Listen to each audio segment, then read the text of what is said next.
கடவுளின் தோட்டம் நிலவூஞ்சலாட்டம் நம்மோட வீடானது.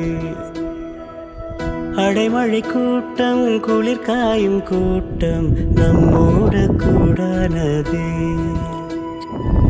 வாழைத்தாராக வாழ்வின்